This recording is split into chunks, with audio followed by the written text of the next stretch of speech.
लगा रहे हैं करोड़ों की संपत्ति छिपाने की, क्या तथ्य है इसका, किस आधार पर आप ये बात? जी, जो भी डिस्क्लोजर उन्होंने किया है अपने एफिडेविट में, नॉमिनेशन पेपर में, उसको देखने से ये पता चला कि उन्होंने मात्र 1,73,00,000 की प्रॉपर्टी के बारे में बात की है, जबकि उनके पास जो हमारे पास साक्ष्य उपलब्ध है, इसके माध्यम से आप देख सकते हैं, जो उनकी सेल्फ एक्वायर्ड प्रॉपर्टी जिन्होंने खरीदा मौजा के नाम से, प्लॉट नंबर से, जो तकरीबन 100 करोड़ की प्रॉपर्टी है, और 100 करोड़ की प्रॉपर्टी को मात्र 1,73,00,000 की प्रॉपर्टी के केवल डिस्क्लोजर दिया।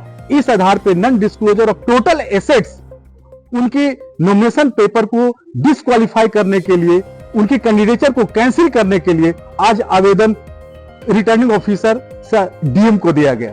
डीएम प्राइमा फेसाई उन्होंने डिक्लाइन कर रहे थे एक्सेप्ट करने पे, लेकिन जब मैंने उनको कानून बताया कि रिप्रेजेंटेशन ऑफ पीपुल एक्ट क्या कहता है, सेक्शन 33 क्या है, करप्ट प्रैक्टिसेस का क्या है, 123 में जो डिफाइन है, माननीय उच्च न्यायालय के मैंने बहुत सारे उनको जजमेंट्स दिया और बताया कि ऐसे करप्ट प्रैक्टिसेस में रिटर्निंग ऑफिसर को यह पावर है, उनका कर्तव्य बनता है कि ऐसे भ्रष्ट आचरण रखने वाला व्यक्ति की नॉमिनेशन पेपर को कैंसिल किया जाए।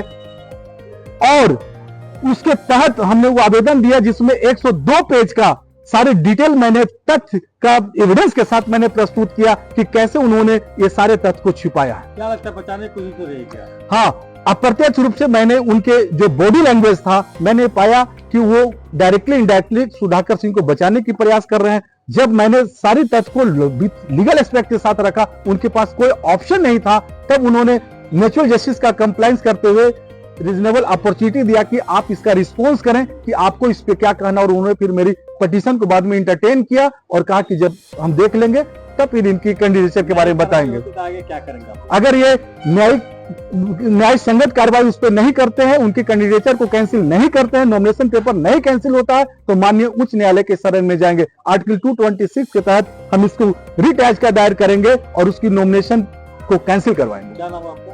मेरा नाम एडवोकेट निरंजन सिंह है, मैं पटना उच्च न्यायालय में प्रैक्टिस करता हूँ।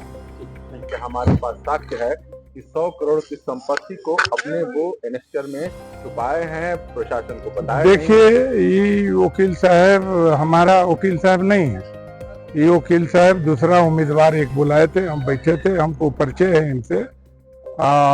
ये हम जो ये बहस कर रहे थे, हम सुन रहे थे।